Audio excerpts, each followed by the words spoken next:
Hey guys, I wanted to show you the Spiri sponge, and I am going to clean my oven with the Spiri sponge for you. I want to show you how well it works. So it's one of our new products that we got and wanted to show it to you guys.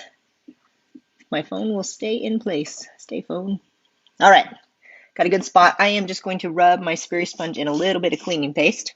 Okay, see that? And we're going to do this left-handed.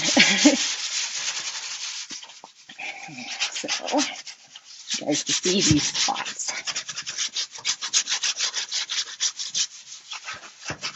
I burn stuff in my oven all the time. My kids burn stuff in the oven all the time. Oh, I forgot my Enviro rag to clean this up. Got all of that off. So this Spiri sponge it's not going to scratch the bottom of my stove. It is just gives me enough of a little bit of a grip and enough abrasive that it will clean, but it's not going to scratch anything. You can see that my bubbles are turning brown. Some of this really dried on or cooked on stuff. All right, let's get the Envirocloth and wipe that off. See how that turned out.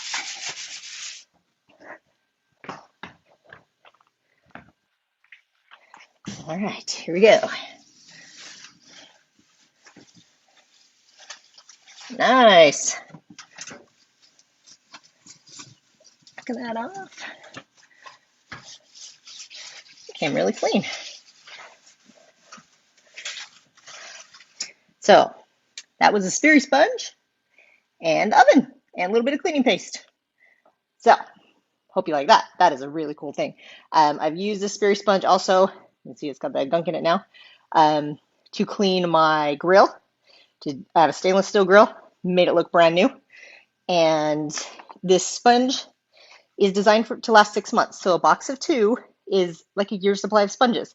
It has microsilver in it, so it's got backlock. You just rinse it out really good and put it, hang it to dry or set it out to dry. Here's my little kitchen hack for drying I got my Enviro scrub there. Stick my Spiri sponge in there. It's just a letter holder. Then the oxygen can get all around them so that they can dry out good. And I never have any problems in it. It just sits right here next to my sink. So hope you enjoyed seeing how the Spiri sponge works. Thanks, guys. Bye-bye.